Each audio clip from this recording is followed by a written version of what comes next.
Halo, assalamualaikum. Saya Hari Susilo.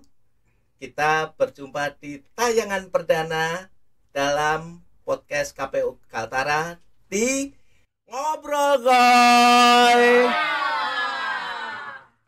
Iya. Ya. Hari ini kita kedatangan tamu istimewa, yaitu Komisioner KPU Kaltara. Yeah. Kita tepuk tangan ya. Kita tampilnya Pak Agung Firmansyah alias Mas Ganteng. Salaman dulu toh. Oh iya. Ya. Gimana Mas Agung? Kabarnya sehat? Alhamdulillah Pak. Lahir batin ya? Ya lahir dan batinnya ini tersiksa. Dunia akhirat belum. Ya, kesibukannya apa ini Mas Agung ini? Ya untuk saat ini banyak kegiatannya itu di data. Karena setelah pemilu berakhir kemarin di divisi hukum, kebetulan saya di divisi hukum, kita kemarin sudah menyelesaikan beberapa istilahnya itu mengawal beberapa sengketa yang ada di kabupaten, dan syukur alhamdulillah ya kita menang semuanya. Okay. Untuk saat ini ya kita lagi merencanakan ini agenda-agenda ke depan ini. Oh gitu ya. Khususnya di bidang hukum. Oke, ya Mas Ganteng, obrolan pagi ini kita akan bahas tentang pencegahan kekerasan seksual di KPU. Seperti itu. Itu gimana ceritanya? Tapi ini kok kosong gimana ini? Hah? Kosong, nggak ada isinya ini. Waduh, pelanggaran ini. Nggak apa-apa mejanya kosong, yang penting otaknya jangan kosong.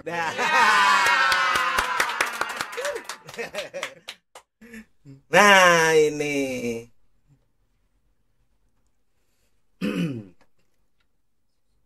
Susu ya? Ini apa ini? Air putih. Ya, terima kasih. Mas Ganteng, kita sebut Mas Ganteng aja ya, kita lebih nyaman. Ini tadi kan ada yang ngeletuk gitu. Saat tadi minuman masuk ke sini. Susu kah? Nah, itu termasuk kekerasan seksual, pelecehan atau apa itu?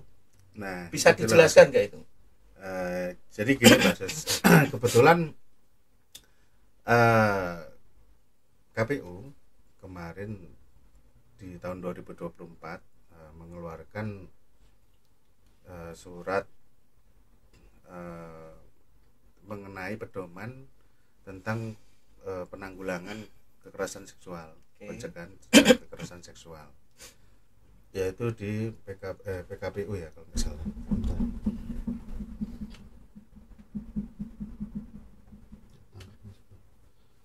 Keputusan Komisi Pemilihan Umum nomor 1341 tahun 2024, di mana surat ini bertujuan salah satu tentang pencegahan kekerasan seksual. Nah, ini saya rasa istilahnya itu KPU selangkah lebih maju lagi, di mana KPU di saat menggodok surat keputusan ini berkaca pada beberapa kejadian-kejadian yang ada di KPU khususnya lingkupan kerja. Nah, sehingga di sana tercetuslah sebuah ide dan juga terus kemudian dituangkan dalam surat keputusan tersebut. Hal tersebut sebenarnya sangat positif karena secara tidak langsung KPU itu ingin menjamin istilahnya itu keleluasan kawan-kawan para pegawainya itu, para stafnya untuk bekerja secara maksimal dan tanpa merasa ada gangguan, tanpa ada intimidasi dan juga tanpa ada kekerasan seksual khususnya Pak. Apa yang terjadi selama ini kan seperti itu. Ya. Nah, secara umumnya Undang-Undang Dasar kita sebenarnya sudah istilahnya itu menanamkan di sana tentang kebebasan berpendapat, terus kemudian juga tentang perlindungan terhadap kekerasan seksual, terhadap diri sendiri khususnya Pak. Nah, sehingga kita itu sebenarnya secara harfiah kita sudah dilindungi oleh undang-undang. Oh gitu. Tapi KPU dalam hal ini menerapkan di lingkup kerjanya sendiri, khususnya ya di lingkungan kerja kita. Ya, ini Mas Ganteng, saya pengen tahu ini. Sebenarnya yang jadi objek pencegahan kekerasan ini tadi udah disebutkan seluruh personil yang ada di KPU ya. Nah itu objeknya laki-laki apa perempuan? Karena sekarang pun laki-laki juga saya pernah dengar beberapa berita mengalami kekerasan seksual. Itu kira-kira bagaimana itu? Ya ini yang perlu kita cermati bersama, bahwasanya sebenarnya korbannya itu ya laki-laki ya perempuan. Cuman kan selama ini adanya pemberdayaan perempuan kan gitu. Kalau ada pemberdayaan laki-laki, saya yang lapor duluan. Secara tidak langsung kita ini jadi manusia tertindas kalau di rumah kan gitu. Curhat. Nah, jadi gini Pak, kebanyakan di lingkungan kerja kita itu kan yang menjadi syarat korban itu dari pihak perempuan yang korban banyak. Nah, karena kalau laki-laki dicium diam aja itu satu keuntungan, berkah buat kita kan gitu. Tapi bagi perempuan itu kan sesuatu yang ibaratnya merugikan. Nah, kebanyakan dalam lingkup satu pekerjaan itu biasanya yang tertindas itu yang perempuan. Nah, biasanya oleh teman sejawat, teman sekerjaan, terus kemudian pimpinan. Ya khususnya mungkin saya dengan Bapak lah ibaratnya kan, karena mempunyai bisa dibilang jabatannya tertinggi, Bapak yang di struktural, kami juga yang di luar strukturalnya. Tentunya kita punya porsi masing-masing untuk menekan itu Pak. Dan beberapa kejadian itu sudah terjadi. Nah, jadi misalkan karena status kepegawaian kita, misalkan kan Pak, misalnya Bapak sebagai staris, kemudian menekan stafnya. Nah, mau nggak mau kan nurut, daripada nanti terjadi apa-apa sama dia kan, ibaratnya mau nggak mau lah ibaratnya. Nah, itu kebanyakan terjadi seperti itu. Oh gitu ya, tapi selama ini menurut saya sekretaris yang baik hati.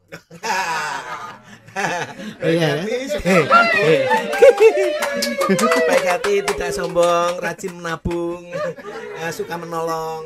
Salam pramuka.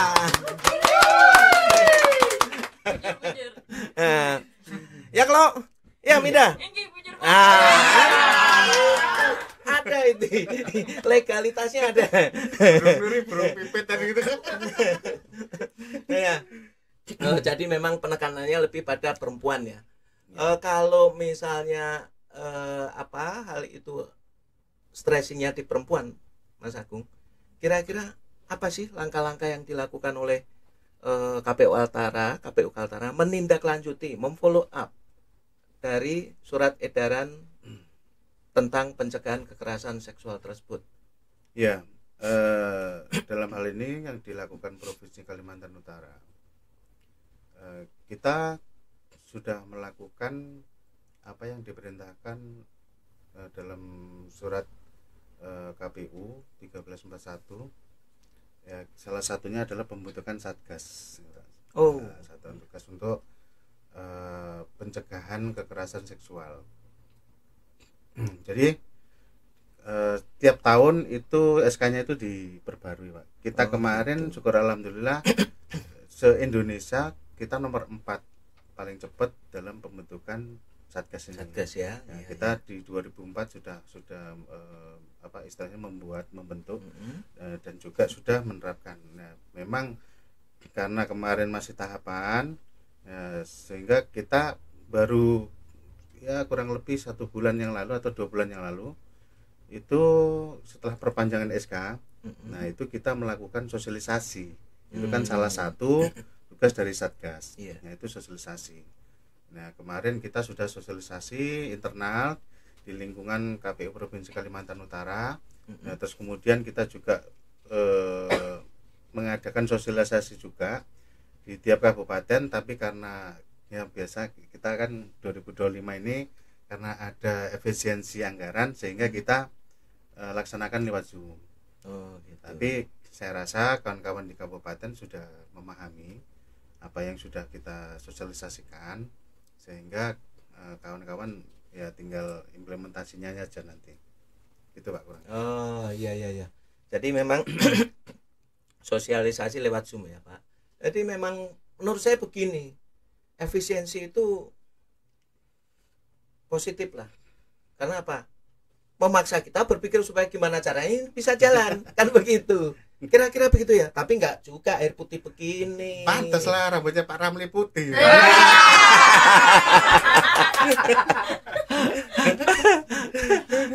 Jadi misal ini saya jadi korban kekerasan seksual, saya bisa lapor langsung ya ke Satgas ya.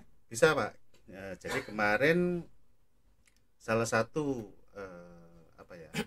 dibentuknya Satgas itu kita sudah memenuhi beberapa persyaratannya, yaitu ada call centernya, terus kemudian ada email untuk melapornya, dan juga bisa langsung datang ke KPU Provinsi Kalimantan Utara. Kalau WA-nya ada nggak Pak?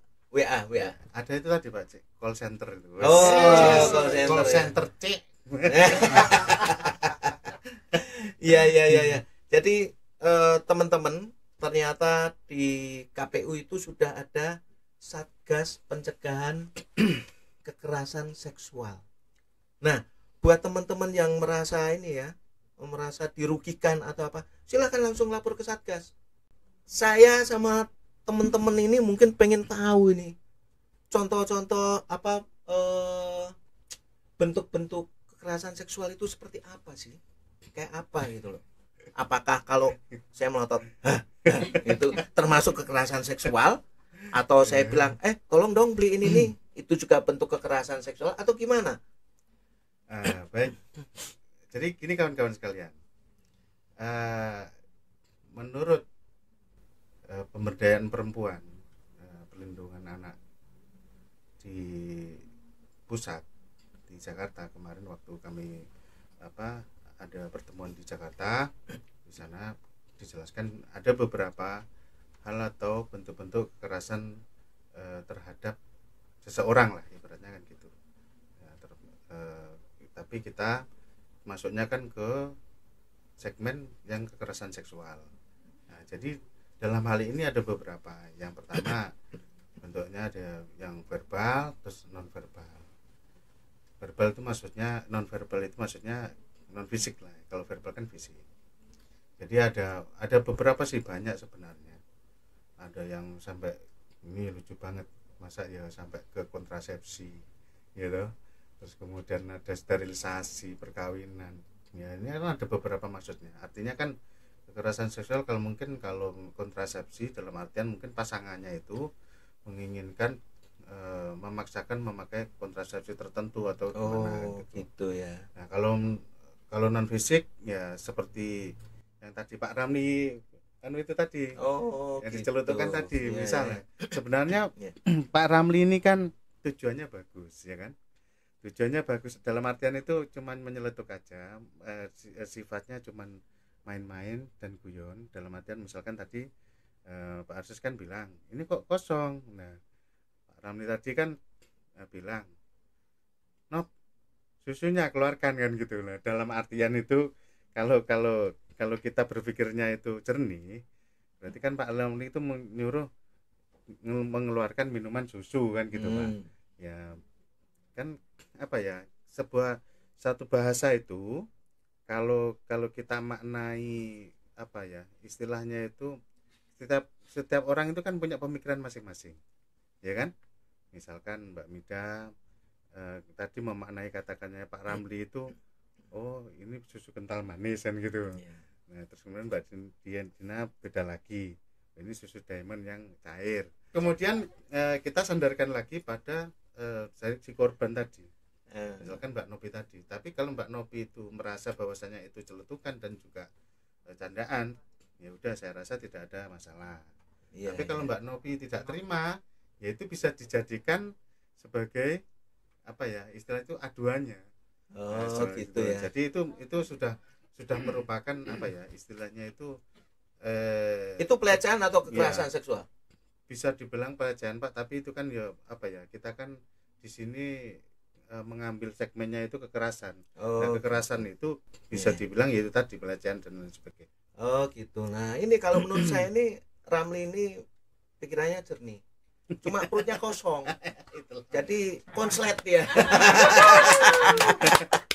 Ya kan Saya banyak lagi contoh-contohnya kan, kayak misalkan WA ya kan? Heeh. WA misalkan kirim-kirim gambar ya nggak senonoh ya, Heeh. padahal ya kita dulu sebelum sebelum ada ini ya mungkin kita nggak tahu ya kan, sebelum ada apa istilahnya itu satgas Teknologi ini itu ya. ya, sebelum Heeh. dibentuk satgas ini kan kita kan nggak paham bahwasanya oh itu ternyata apa namanya salah satu dari kekerasan seksual Oh, atau pelecehan gitu. lah ibaratnya kan Iya, gitu Pak. iya. Nah, Iya. makanya bagi si korban kalau merasa dirugikan asalkan membawa bukti dan lain sebagainya silahkan. Nah, kan kita sudah ada call centernya, nggak usah takut. Nah, nanti bisa diurus oleh petugasnya. Kita sudah ada ready lah kan Oh, petugasnya. gitu ya. Jadi misalnya nih, misal ini Ramli colek Novi, itu kira-kira itu juga masuk nggak? Masuk Wah, kalau Mbak Novinya nggak terima kan wah gitu. berat sekali itu.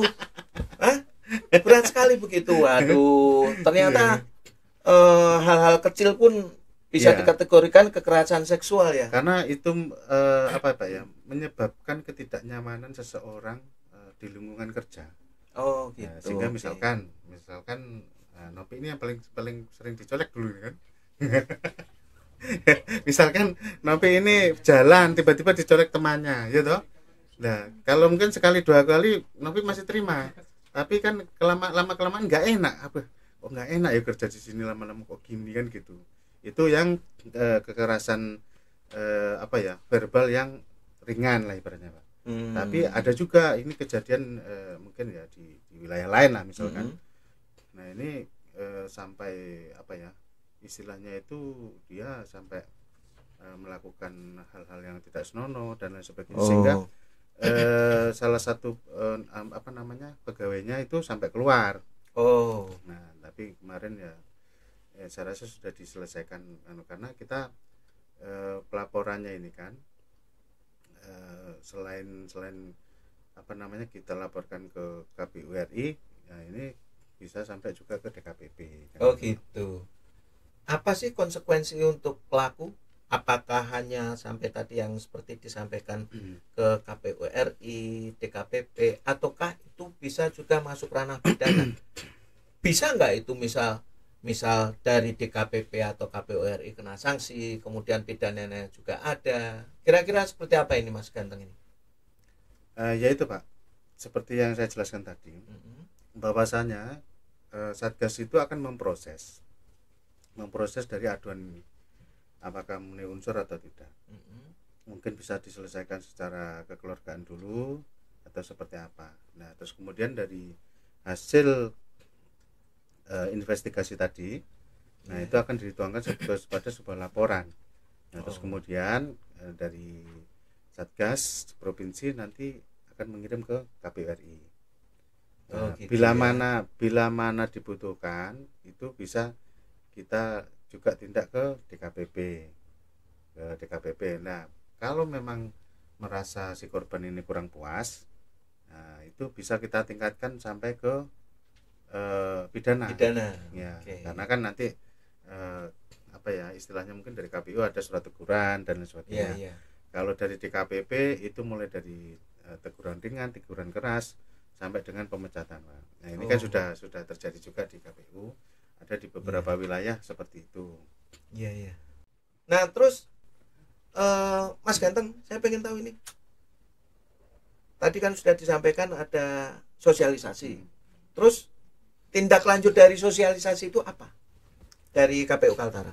Ya, pada umumnya kita tindak lanjuti dengan melakukan ini, Pak, pembuatan fakta integritas. Oh, oke. Fakta integritas di kalangan internal KPU provinsi sendiri khususnya, Ya. dan umumnya di setiap KPU kabupaten. Oke. Nah, itu kan ada penyataan khusus nanti yang akan ditandatangani oleh semua baik staf maupun komisioner, sehingga kita sama-sama mewujudkan dan berkomitmen bahwa Satgas ini bisa bekerja dengan baik. Oh gitu ya. Jadi ini teman-teman hati-hati. Itu dilaporkan juga ke KPU RI apa cukup disimpan di sini atau buat apa sekedar memenuhi kewajiban, mengukurkan kewajiban atau gimana itu? Ya tentunya tidak, Pak. Jadi kan gini, dibentuknya Satgas ini kenapa? Karena kan sebenarnya untuk melindungi hak-hak karyawan ataupun staf itu dalam hal kebebasan baik di lingkungan kerja maupun di luar, sebenarnya kan gitu. Makanya si pelapor ini salah satunya adalah keluarga. Nah, kan gitu, Pak. Terjadinya kekerasan seksual itu kalau bisa terjadi di di dalam kantor ataupun di luar. Tapi kan kita ruang lingkupnya karena pegawai, yaitu pegawai KPU. Nah, sehingga kalau memang pelakunya itu sama-sama pegawai KPU, ya masih kita bisa tindak. Nah, dan laporan-laporan tersebut ya enggak cuma kita simpan aja, Pak. Oh gitu. Kan kita menakar dulu istilahnya itu takaran dari kasus ini seperti apa. Kalau masih bisa kita dalam artian kita selesaikan secara kekeluargaan, ya udah mungkin cukup sampai provinsi saja. Tapi kalau misalkan dari pihak korban tidak terima, ya kita laporkan sampai dengan KPU RI. Nah, oke. Itu ruang lingkupnya di mana? Seperti tadi disebutkan di luar kantor, dilecehkan, ada menerima tindakan kekerasan seksual. Apakah itu bisa diproses di luar kantor atau edaran ini hanya berlaku pada saat jam kerja di lingkungan kantor atau seperti apa? Itu berlaku 24 jam, Pak. Oh, ya, berlaku 24 jam di lingkungan ini ya, KPU ya, lingkup kerja KPU ya, dalam artian sesama pegawai KPU misalnya. Oh gitu. Misalnya dari divisi hukum sama divisi teknis misalnya kan, atau seperti apa kan gitu. Misalkan di luar ya kan, ya meskipun kita di luar, kita yang dicolek-colek nih gimana ya, kita kan namanya juga masih tetap keluarga besar KPU. Nah, berarti kan hukum itu masih berlaku kan gitu. Oke. Mas Ganteng, ini mengingatkan aja supaya teman-teman nggak lupa tata cara pelaporan. Nah, ini saya yakin ini ada yang saya korban ini. Nah, seperti itu. Tata cara pelaporannya seperti apa? Gitu. Oke. Pada kawan-kawan dan juga khususnya sekretariat di KPU Provinsi Kalimantan Utara, nah, bila mana nanti terjadi masalah ya kan, terus kawan-kawan pengen melaporkan, salah satu persyaratannya adalah atau caranya ya kan, ada beberapa cara lah ibaratnya. Yang pertama itu langsung datang sendiri ke sekretariat. Lah sekretariatnya di mana? Ya di KPU Provinsi Kalimantan Utara. Ada di lantai 3. Lantai 3 di divisi hukum. Nah, nanti ke sana cari, bilang aja sama Pak Jagat Saksana yang ada di bawah bahwasanya ingin ke Satgas ke pencegahan kekerasan seksual. Nah, terus kemudian yang kedua itu bisa melalui call center kami, ada nanti WA-nya. Nah, terus kemudian langkah yang ketiga adalah lewat email.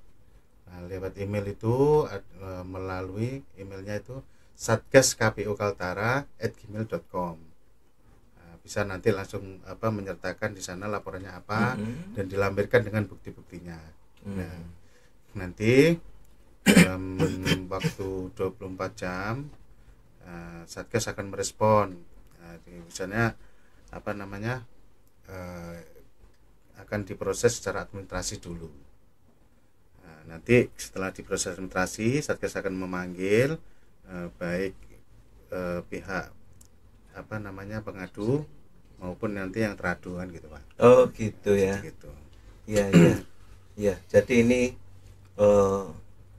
teman-teman terutama kaum Hawa ini ras terkuat di bumi ya, kabarnya seperti itu. Ini sangat terlindungi sekali. Dan teman-teman yang buaya buntung hidung belang itu hati-hati ya. Tapi kalau buaya buntung hidung belang nggak ngapa-ngapain juga no what kan itu. Nah, tenang aja, lewat-lewat aja, nggak ada masalah itu. Nggak ada masalah ya teman-teman pemirsa. Jadi ini kita berbagi ilmu. Hari ini kita mendapatkan ilmu satu lagi terkait dengan pencegahan kekerasan seksual, khususnya di lingkungan KPU. Nah, terus ini nih, apa harapan-harapan dari Mas Ganteng atas saya harap setelah kita mengadakan setelah Satgas ini melakukan sosialisasi, terus kemudian juga nanti akan dibuatkan fakta integritas, ya kan? Ya saya harap ya buaya-buaya darat kita ini ya insaf semua. Sehingga tidak ada pelaporan. Karena apa? Sangat tertekan buat kami untuk menindak kawan-kawan. Karena apa? Kita kan sudah seperti keluarga sendiri. Seperti kayak saudara. Kan gitu. Nah, itu bukan jadi alasan terus kalian para buaya darat ini bisa membuat kesalahan gitu ya. Iya. Apalagi kebetulan saya kan juga salah satu TPD, tim pemeriksa daerah dari DKPP. Nah, sehingga kalau hal ini mencoba terus kemudian kita menangani kan otomatis DKPP-nya juga ada kan gitu. Iya. Nggak enak kita nyidang sama teman kan gitu. Tapi kalau memang terjadi beneran ya mau nggak mau kita bersikap profesional. Ya gitu ya. Harapannya itu Pak ya. Harapannya supaya ini mencegah para buaya darat hidung belang ini makin cetar membahana. Kira-kira kan seperti itu. Sebenarnya tidak untuk menakuti, tapi itu tadi untuk menjamin semua hak dari kawan-kawan staf ataupun sekretariat semuanya, khususnya di lingkungan KPU, agar bisa bekerja dengan maksimal Pak, tanpa tekanan dan juga tanpa ada rasa takut. Nah ini sebenarnya yang paling utama kuncinya di sana, sehingga apa, kita bekerja itu dengan penuh semangat, terus kemudian tidak takut lagi, enggak takut kita ada apa-apa di kantor, misalkan mau diganggu dan lain sebagainya. Nah, sehingga pekerjaan itu bisa cepat, bisa terukur dan juga efisien. Terus closing statementnya apa ini dari Mas Ganteng ini? Ya satu pesan saya aja ibaratnya Pak. Apa itu? Yaitu kejahatan itu timbul bukan karena niat, tapi karena ada kesempatan. Makanya waspadalah.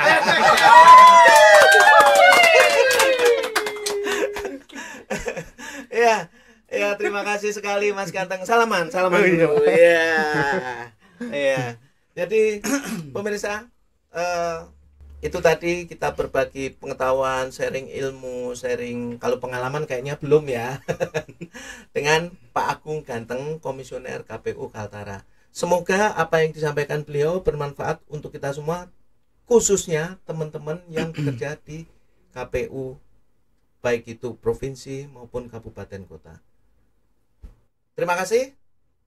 Kita hindari kejahatan, kita cegah kejahatan, kita jangan berikan kesempatan pada orang untuk melakukan kejahatan.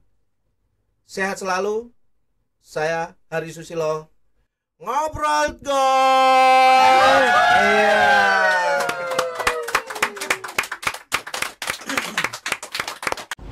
Kita berjumpa di tayangan perdana.